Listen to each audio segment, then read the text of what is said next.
Hello everyone, today I will show you how to add film grain effect in DaVinci Resolve. And here's how it's done.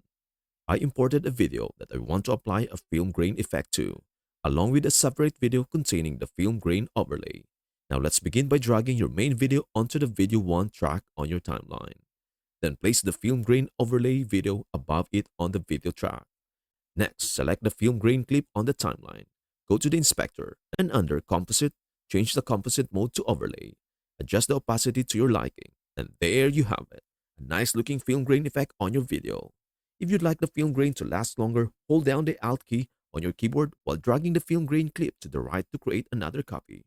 To shorten its duration, simply drag the end of the clip. And that is everything you need to know about how to add film grain effect in DaVinci Resolve. Before we end, may I humbly ask you a favor? Please do like, share, and subscribe to our channel. This means the world to us. Thank you so much for watching. We hope to see you in our next video.